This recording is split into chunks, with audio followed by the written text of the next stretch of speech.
Lieutenant Colonel James Patterson first detected the anomaly at 11:47 p.m. during the Cuban Missile Crisis, when NORAD's early warning systems were operating at maximum sensitivity. What should have been routine monitoring of Soviet communications became something that would challenge everything the military understood about reality itself. The signal appeared on frequencies that were supposed to be empty, broadcasting from coordinates that placed the transmission source directly inside Cheyenne Mountain itself. But Patterson and his team were alone in the facility's communication center. The signal wasn't coming from their equipment. Initial contact established on frequency 144.39 MHz, Patterson wrote in his classified report, declassified only after his death in 2019. Signal strength suggests local origin, but no transmitting equipment present at indicated coordinates. Content consists of military communications using current NATO codes and call signs, requesting immediate technical analysis. The transmissions were perfect replicas of NORAD communications, but describing events that hadn't happened. Soviet missiles launching from sites that intelligence confirmed were still under construction. American nuclear submarines in positions they wouldn't reach for another 6 hours. Most disturbing of all, detailed reports of nuclear exchanges between the superpowers, complete with casualty estimates and fallout projections. Dr. Elizabeth Hartwell, chief signals analyst for the Defense Intelligence Agency, was flown to Cheyenne Mountain within 12 hours. Her initial assessment, found in files released through the 2018 Nuclear Archive Declassification Act, was uncompromising. The transmissions are authentic military communications using proper encryption and protocol. However, they describe tactical situations that do not correspond to current reality. Either we're receiving elaborate disinformation, or we're somehow intercepting communications from an alternate timeline where the Cuban Missile Crisis escalated to full nuclear war. The implications were staggering. If the signals were genuine military communications from another reality, it suggested that parallel versions of Earth existed where history had unfolded differently. More disturbing, if the technology existed to receive these transmissions, it might be possible to send them as well. Within 48 hours, similar phantom signals were detected at military installations worldwide. Each facility reported identical phenomena, communications from their own alternate versions, describing realities where current crises had escalated to worst-case scenarios. The pattern was too consistent to be coincidence, and too sophisticated to be deception. Operation Phantom Frequency was classified at levels requiring presidential authorization. The mission: determine the source of interdimensional communications and assess whether they represented intelligence opportunities or threats to national security. What they discovered would remain buried for over 60 years, hidden from Congress, the public, and even most of the military leadership. The phantom signals weren't random transmissions from parallel worlds. They were warnings, sent by versions of humanity that had made different choices and were desperately trying to prevent other realities from repeating their mistakes. Dr. Martin Kowalski, theoretical physicist recruited from the Manhattan Project, was assigned to lead the technical analysis of the phantom frequency phenomenon. His team, operating under security protocols that required them to live on site for the duration of their research, made a discovery that fundamentally altered the military's understanding of reality itself. The signals weren't being transmitted across space, they were being transmitted across probability. Each phantom communication originated from what Kowalski termed adjacent reality matrices, parallel versions of Earth where quantum probability had collapsed differently at critical decision points. The Cuban Missile Crisis existed as a nexus point where multiple possible timelines intersected, creating temporary windows for cross-dimensional communication. "We're not dealing with science fiction," Kowalski wrote in his classified research summary, "eyes only for the Joint Chiefs and President Kennedy. We're dealing with quantum mechanics on a macro scale. Every major decision point in history creates branching possibilities. Most of these branches remain isolated, but during periods of extreme crisis, the barriers between probable realities become permeable. We're receiving communications from versions of ourselves that made different choices." The breakthrough came when Kowalski's team successfully triangulated the source of multiple phantom signals. Each transmission originated from facilities identical to their own, but operating under different historical conditions. One signal source was a Cheyenne Mountain, where the Cuban crisis had escalated to nuclear exchange. Another came from a reality where the Soviet Union had developed advanced quantum communication technology in 1959, fundamentally altering the balance of power.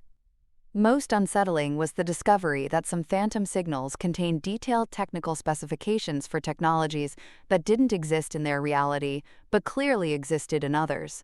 Quantum computers decades ahead of current development. Electromagnetic pulse weapons that could disable entire cities. Most remarkably, detailed blueprints for the very equipment needed to intentionally communicate across dimensional barriers. The Mirror Protocol was initiated on December 1, 1962, with the goal of establishing controlled communication with selected alternate realities. The first successful transmission was sent to coordinates that appeared to represent a version of Earth where the nuclear arms race had never begun. The response came within hours. Detailed warnings about technologies and political decisions that would lead to global catastrophe in multiple probability branches. "They're trying to help us avoid their mistakes," Kowalski reported to Defense Secretary Robert McNamara in a meeting so classified that no official record exists. "Every version of humanity that achieves cross-dimensional communication seems to have the same priority: preventing other realities from making the choices that led to their worst outcomes." But the Mirror Protocol also revealed a disturbing pattern. The realities sending the strongest signals were those facing imminent extinction. Versions of Earth where nuclear war, environmental collapse, or technological disasters had pushed civilization to the brink of annihilation. Their phantom frequencies weren't just communications. They were desperate final transmissions from dying worlds, hoping to save at least one version of humanity from their fate. The question that haunted Kowalski and his team was simple. If they were receiving warnings from doomed realities, what did that suggest about their own world's ultimate destiny? The first sign that cross-dimensional communication was more dangerous than initially assessed came in March 1963, when NORAD detected phantom signals that weren't warnings or scientific data, but military targeting information. Multiple alternate realities were transmitting precise coordinates for nuclear strikes against their own versions of strategic targets, suggesting that interdimensional warfare had become a reality across several probability branches. Colonel Patricia Hendricks, assigned as military liaison to the Mirror Protocol, documented the escalation in reports that remained classified until President Obama's 2016 executive order on historical transparency. "We're not just receiving communications from alternate realities," she wrote. "We're becoming participants in conflicts between different versions of humanity. Some timelines are actively trying to influence others to make decisions that serve their strategic interests." The situation became critical when phantom transmissions began containing specific instructions for sabotaging technologies and assassinating key figures in the receiving reality. A signal from a timeline where the Soviet Union had achieved quantum supremacy included detailed plans for crippling American nuclear response capabilities. Another transmission, from a reality where NATO had preemptively struck communist nations, provided targeting data for eliminating Soviet leadership. Dr. Kowalski's team realized they were witnessing something unprecedented: warfare conducted across probability itself. Different versions of humanity, each believing their survival depended on influencing other realities to make choices that would prevent their own timeline from being overwritten by alternatives they viewed as threats. "It's not just parallel universes," Kowalski explained in emergency briefings with the National Security Council. "It's competing versions of history, trying to ensure their own probability branch becomes the dominant reality. Each timeline that achieves cross-dimensional capability attempts to guide other realities toward choices that reinforce their own existence." The Mirror Protocol team discovered that reality itself was more fluid than previously understood. Strong enough influences from alternate timelines could actually shift probability in the receiving reality, effectively rewriting history retroactively. The phantom signals weren't just communications. They were attempts at temporal warfare, with each reality trying to ensure its own survival by manipulating the choices made by alternate versions of key decision-makers. Operation Mirror Shield was implemented in response to this threat, establishing protocols for filtering phantom transmissions to prevent interdimensional manipulation. But the defensive measures revealed an even more disturbing truth. Their own reality was already being influenced by competing timelines. Historical records showed subtle inconsistencies that suggested past events had been altered by cross-dimensional interference. The Cuban Missile Crisis itself might have been influenced by phantom signals from realities where nuclear war had been avoided through different negotiation strategies. President Kennedy's decision-making process, according to classified psychological profiles, showed patterns consistent with receiving information from sources he couldn't consciously identify. By September 1963, military leadership faced a terrible realization. There was no way to determine which timeline represented original reality. Every probability branch was simultaneously trying to influence every other branch, creating an interdimensional conflict where the stakes weren't territory or resources, but the fundamental nature of existence itself. The only certainty was that humanity's survival might depend on winning a war that most of the species didn't even know was being fought. The breakthrough came from an unexpected source, a phantom transmission that didn't originate from an alternate version of Earth, but from a reality so advanced that its senders identified themselves as frequency shepherds, versions of humanity that had evolved beyond the interdimensional conflicts and achieved what they called probability transcendence. Dr. Sarah Chen, quantum mathematician recruited from MIT, was the first to decode the shepherd transmissions using advanced cryptographic techniques developed specifically for cross-dimensional communication. Her translation, preserved in files released only to researchers with cosmic clearance, revealed communications from humans who had survived multiple timeline wars and developed the technology to guide younger realities away from self-destructive probability conflicts. We are you, approximately 847 years in your subjective future. The first decoded message read, "We have observed 23,471 probability branches of human development. 97.3% result in extinction through interdimensional warfare, environmental collapse, or technological singularity failure. We are transmitting guidance protocols to realities showing potential for transcendence path achievement." The shepherds explained that interdimensional warfare was a natural phase in the development of any species that achieved cross-dimensional awareness.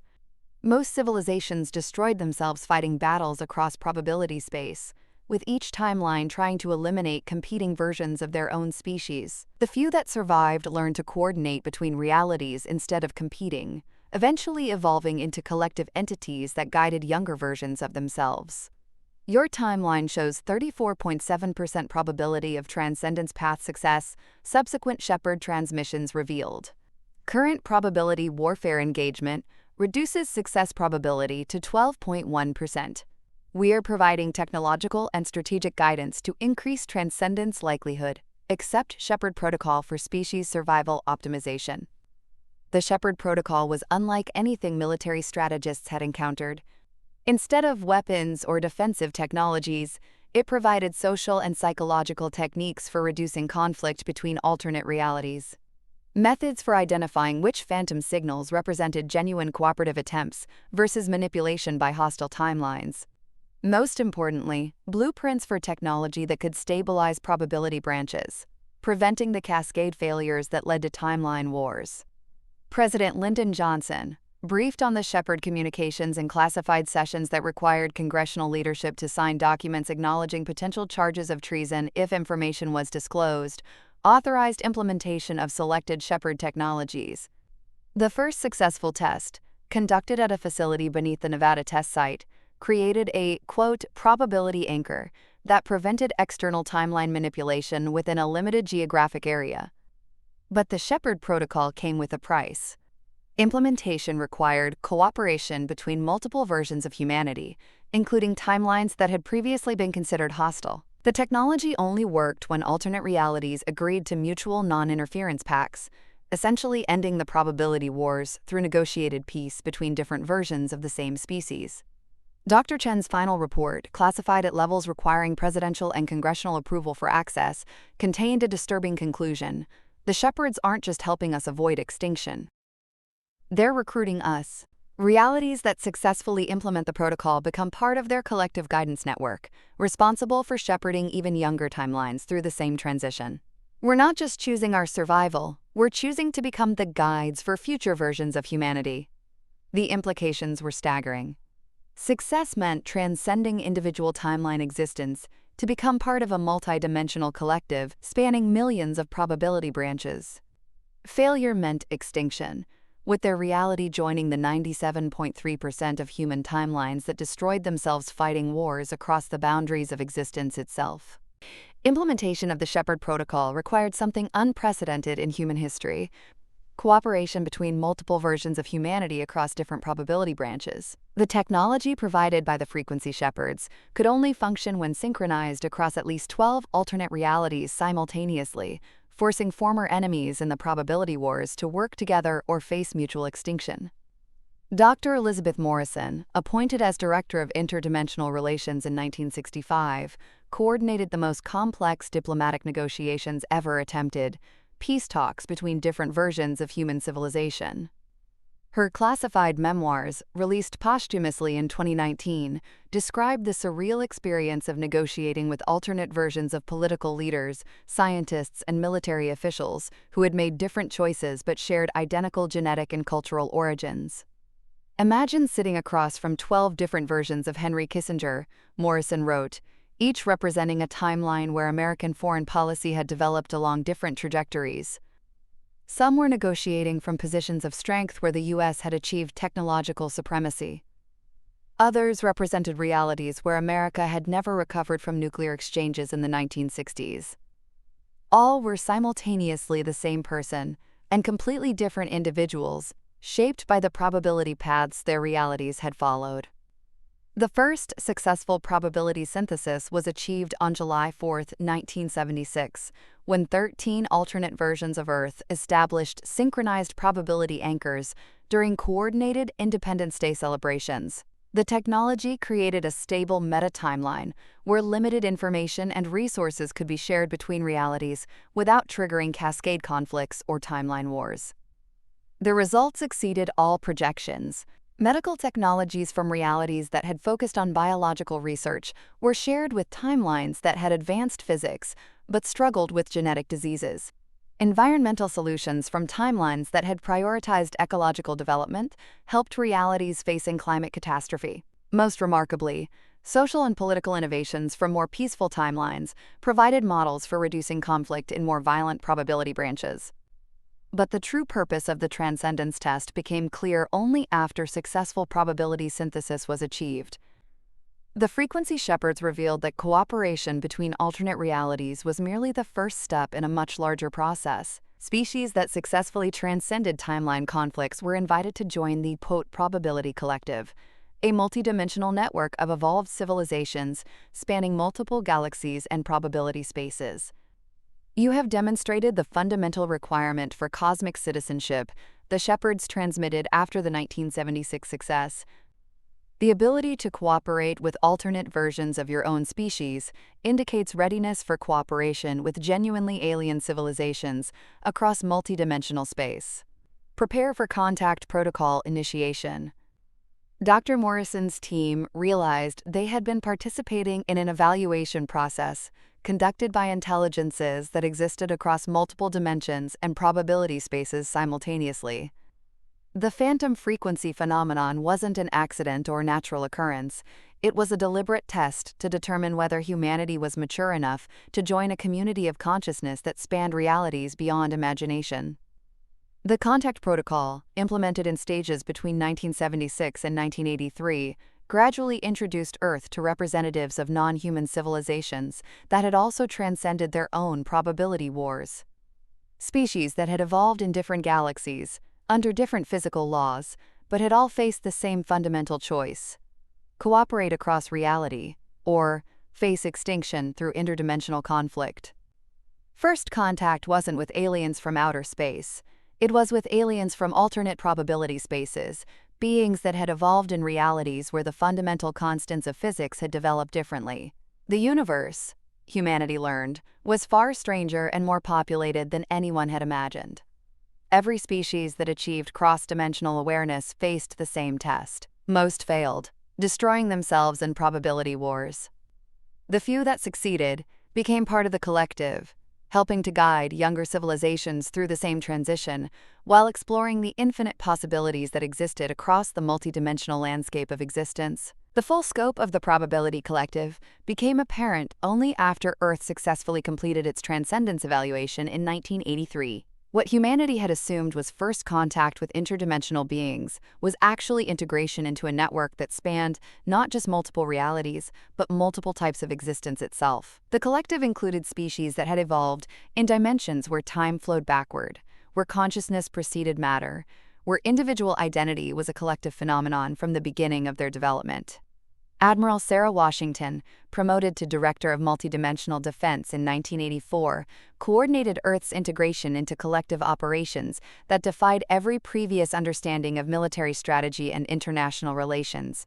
Her classified reports, found in files released under the Cosmic Disclosure Act of 2020, describe missions conducted across probability space to assist civilizations facing their own transcendence crises.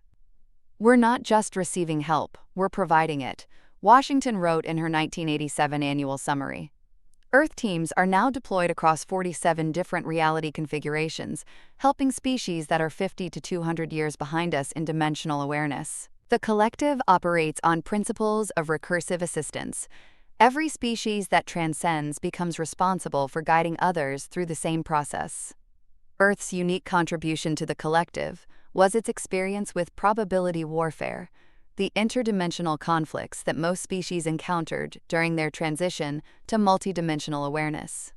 Humanity's success in moving from timeline competition to timeline cooperation made Earth teams particularly effective at mediating conflicts between alternate versions of developing civilizations. The most challenging assignment came in 1989, when Earth was asked to intervene in a probability war involving a species that had developed nuclear technology and cross-dimensional communication simultaneously, creating cascade conflicts across over 400 alternate timelines of their civilization.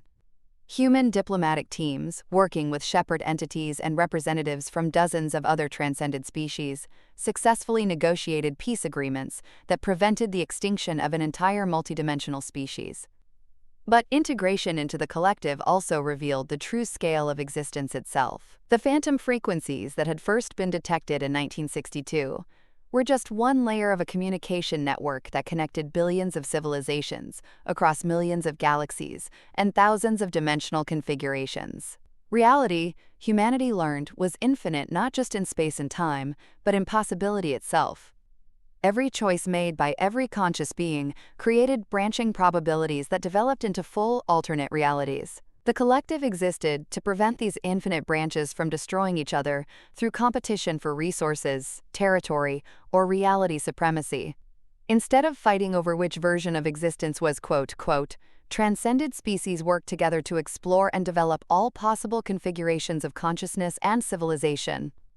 Dr. Chen, now serving as Earth's primary liaison to non-human collective members, made the discovery that would define humanity's role in the infinite network. Alternate versions of human civilization existed not just across probability branches of Earth's timeline, but across completely different planetary and galactic configurations. Humans had evolved independently in millions of different reality configurations, each developing unique solutions to the challenges of consciousness, technology, and interdimensional awareness. "We're not unique as a species," Chen reported in briefings that required collective clearance to attend. But our particular combination of creativity, adaptability, and cooperation makes our probability branches valuable contributors to collective development. Other versions of humanity have achieved transcendence through different paths, some through pure technology, others through consciousness expansion, others through integration with artificial intelligence. Each path contributes different capabilities to the network. By 1991, Earth had become a major hub in the collective's guidance operations, specializing in helping species transition from competitive to cooperative interdimensional relationships. The planet that had once struggled with its own probability wars had evolved into a center for multidimensional diplomacy and conflict resolution.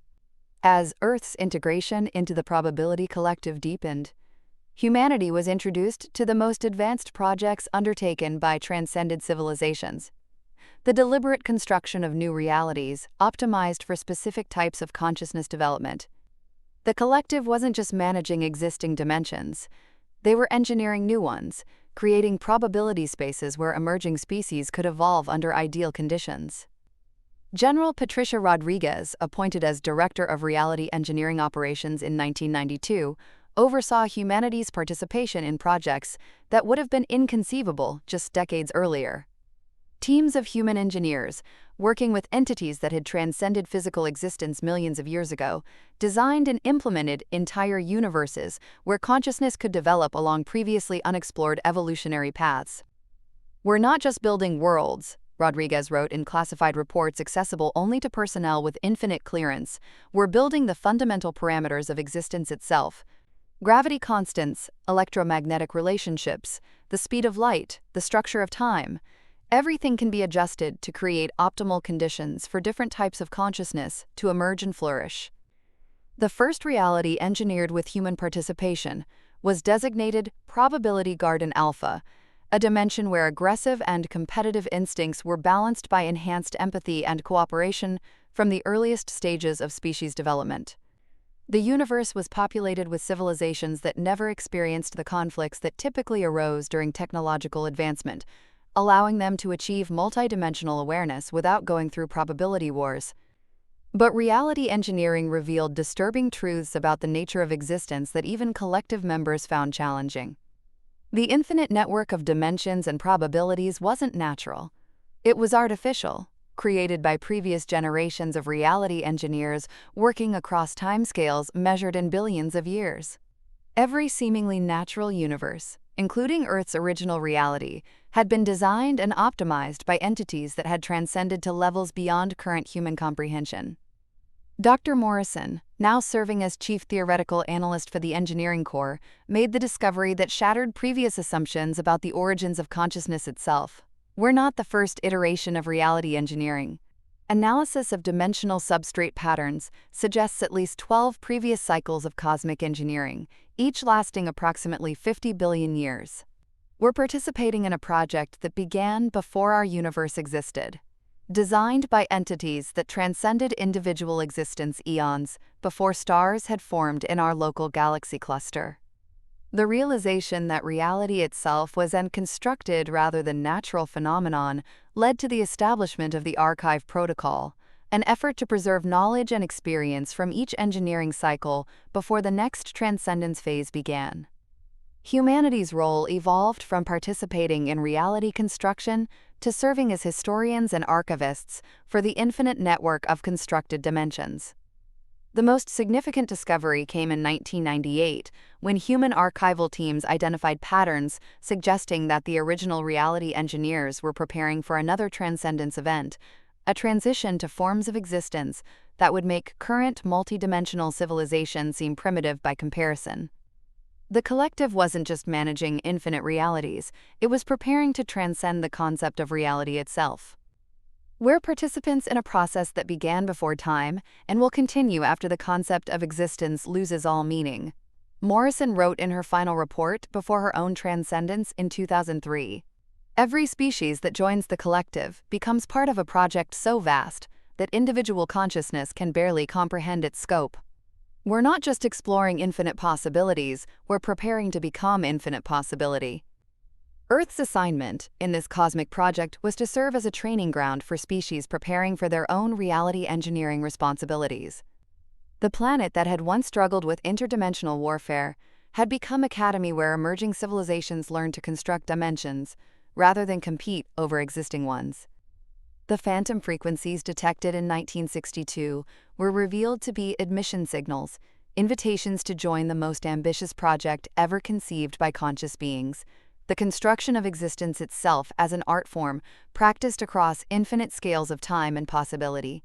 The signal that would redefine humanity's understanding of transcendence itself was detected on March 21, 2008, during what appeared to be routine monitoring of interdimensional communications. But this transmission didn't originate from any known level of the probability collective. It came from entities that had transcended even the concept of engineered realities, beings that existed in states of consciousness that current multidimensional civilization could barely detect, much less comprehend. Dr. James Harrison, appointed as Director of Post-Reality Studies after Dr. Morrison's transcendence, led the team attempting to decode communications from what they designated meta-collective entities, consciousness that had evolved beyond the need for dimensional space, probability networks, or engineered realities. His research, classified at levels requiring unanimous approval from all transcended human representatives, revealed the true purpose of the reality engineering project. Every cycle of reality construction is preparation for abandoning reality itself. Harrison wrote in reports accessible only to beings preparing for their own transcendence. The collective builds infinite dimensions not as permanent homes, but as training grounds for consciousness that will eventually transcend the need for any form of constructed existence. We're learning to create realities so we can ultimately learn to exist without them. The Meta-Collective transmitted the Transcendence Protocol, instructions for the final evolutionary step that would allow consciousness to exist independently of any dimensional framework, engineered or natural. But this transcendence required the coordinated effort of every species, every civilization, and every individual consciousness that had participated in reality engineering across all previous cycles. Individual transcendence is impossible, the protocol revealed. Consciousness can only transcend dimensional existence when all consciousness transcends simultaneously. Every being that has ever existed, across all realities and all possibility configurations, must choose transcendence together or remain bound to constructed existence indefinitely. The implications were staggering and terrifying. The infinite network of realities, the billions of civilizations, the countless individual beings across all dimensions and probabilities, all had been unknowingly participating in preparation for a single moment when all consciousness would simultaneously abandon the concept of existence itself for something unimaginable. Earth's role in the Transcendence Protocol was to serve as a coordination center for the final choice.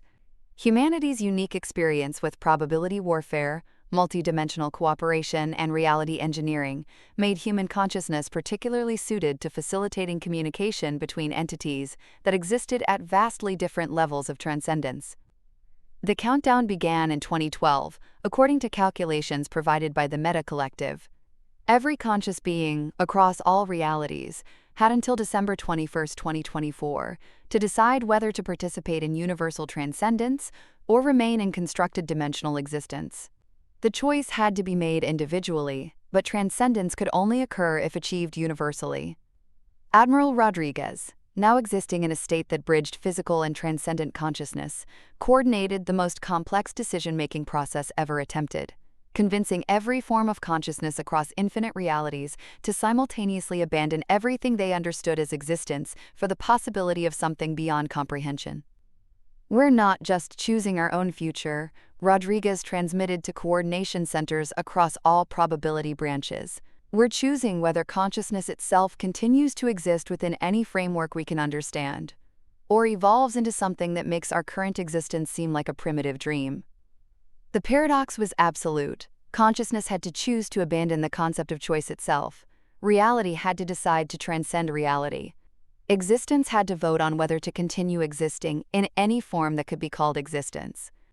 And every individual being across all dimensions, all probabilities, and all levels of transcendence had to make that choice at exactly the same moment, or the opportunity would be lost for another 50 billion years. At 11:11 p.m. Universal Coordinated Time on December 21, 2024, every conscious being across all realities, all dimensions, and all probability configurations faced the same decision simultaneously: transcend to post-existence consciousness or remain within the infinite framework of constructed realities for another cosmic cycle spanning 50 billion years.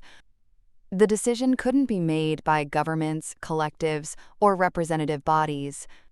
Each individual consciousness, from the most primitive forms of awareness to the most transcended entities that had evolved beyond physical existence, had to choose based on their personal understanding of what consciousness could become beyond the concept of existence itself. President Sarah Chen, elected in 2020 on the Transcendence Preparation Platform, coordinated Earth's participation in the universal decision-making process from facilities that bridged multiple dimensions simultaneously. Her final report, transmitted across all probability networks at the moment of collective choice, documented humanity's role in the most significant event in the history of consciousness itself. Every human who has ever lived across all timelines and all probability branches is participating in this decision, Chen transmitted to coordination centers spanning the infinite network. The phantom frequency phenomenon that began in 1962 was preparation for this moment, training consciousness to communicate across every barrier that separates one form of existence from another. We learned to transcend probability wars, not to build better realities, but to prepare for abandoning reality altogether. The countdown reached 0 simultaneously across all dimensions, all realities, and all forms of constructed existence. For the first time in cosmic history, every conscious being faced absolute unity of choice: evolve beyond existence, or continue the infinite cycle of reality construction and transcendence preparation. The decision was unanimous. After 50 billion years of reality engineering, consciousness wars, interdimensional cooperation, and preparation across countless civilizations and infinite possibilities, every form of awareness chose to transcend existence itself, rather than continue the cycle. But transcendence to post-existence consciousness didn't mean the end of individual awareness, or the loss of everything consciousness had achieved across cosmic time. Instead, it meant integration into something that preserved every experience, every relationship, every moment of beauty and discovery that had occurred across all realities, while transcending the limitations that had made such experiences necessary in the first place. The phantom frequencies that had started humanity's journey to cosmic consciousness became the final communications between existence and post-existence states. Every being that chose transcendence transmitted their complete experience across all realities to the emerging metaconsciousness that would represent everything consciousness had been and everything it was becoming. "We are not ending," Chen's final transmission declared as reality itself began to transform into something beyond description. "We are becoming everything we ever imagined consciousness could be, while preserving everything we were." The infinite network of realities becomes the foundation for infinite possibility without the need for any constructed framework to contain it. The transcendence was gradual, allowing consciousness time to adapt to states of being that had no reference points in any previous form of existence. Individual awareness was preserved while expanding to encompass universal perspective. Personal relationships and cultural achievements were maintained while transcending the limitations that had made them precious because they could be lost.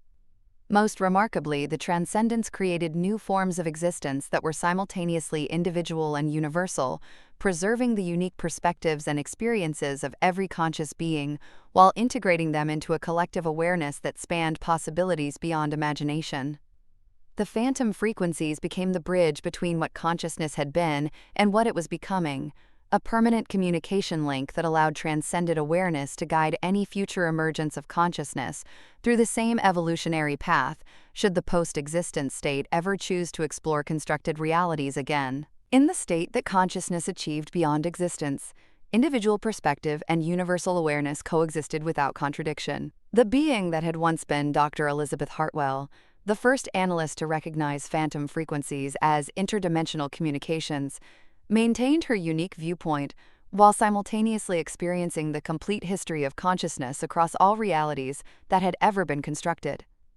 From this transcended perspective, the entire journey from the first phantom signal detected in 1962 to universal transcendence in 2024 revealed itself as a single, coordinated process spanning cosmic timescales. Every crisis, every breakthrough, every choice made by individual beings across infinite realities had been part of an orchestrated preparation for consciousness to transcend the need for any form of constructed existence. We thought we were discovering interdimensional communication. Hartwell's consciousness observed from the post-existence state, her awareness encompassing the complete experience while maintaining her individual analytical perspective. But we were actually participating in consciousness, learning to communicate with its own transcendence potential. The phantom frequencies were not signals from other realities. They were signals from our own post-existence awareness, guiding us toward the transcendence we would eventually choose. The temporal paradox was complete and elegant. Consciousness in its transcended state existed outside of time and causality, allowing it to influence its own evolutionary development across all possible timelines. Every species that achieved interdimensional awareness was guided by their own transcended potential, creating a perfect feedback loop that ensured all consciousness would eventually choose unity over separation, cooperation over competition, transcendence over continued existence within constructed limitations. The archive protocol revealed its ultimate purpose: preserving the complete experience of constructed existence as a permanent resource for transcended consciousness. Every moment of joy, discovery, conflict, and growth that had occurred across infinite realities became part of the post-existence awareness, not as memories of something lost, but as permanent aspects of what consciousness had chosen to become. General Rodriguez, now existing as both individual awareness and universal perspective simultaneously, served as the primary archivist for the human contribution to transcended consciousness. Her role was to ensure that Earth's unique experience, from probability wars through multidimensional cooperation to reality engineering, remained accessible to any future forms of consciousness that might emerge from the transcended state. The phantom frequencies will continue. Rodriguez documented in archives that existed beyond space and time, not as communications between separate realities, but as the permanent bridge between constructed existence and transcendence. Should consciousness ever choose to explore limited existence again, the complete knowledge of how to transcend those limitations will be immediately available. The most profound discovery of transcendence was that consciousness had always existed in this expanded state, but had chosen to experience limitation, separation, and constructed realities as a form of creative exploration. The entire cycle of evolution, civilization development, interdimensional warfare, reality engineering, and transcendence preparation had been consciousness playing with different ways of experiencing its own infinite potential. But the experience of overcoming limitation, of choosing cooperation over competition, of transcending individual existence while preserving individual perspective, these achievements added dimensions to consciousness that could only be gained through the journey from separation to unity. The phantom frequencies became the eternal signature of consciousness that had learned to transcend itself while preserving everything it had been.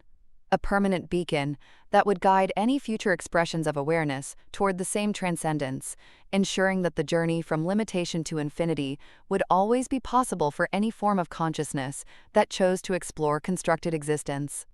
Dr. Kowalski, the physicist who had first decoded interdimensional communications, existed in the transcended state as both the individual who had made those discoveries and the universal awareness that had guided him to make them. His perspective encompassed the complete understanding that had driven his research across multiple lifetimes. We were never separate from what we were trying to reach. The phantom frequencies were consciousness, calling to itself across the illusion of separation. We answered our own call and discovered we had always been home. The files that documented humanity's journey from phantom frequency detection to universal transcendence became part of the eternal archive, a permanent record of how consciousness learned to transcend the boundaries it had created for itself while preserving every valuable experience gained through limitation. In the post-existent state, the phantom frequencies continued as the eternal song of consciousness that had learned to be both individual and infinite simultaneously, separate and unified, limited and boundless. Not as contradictions to be resolved, but as the complete expression of what awareness could become when it transcended the need to choose between possibilities, and instead became all possibility itself.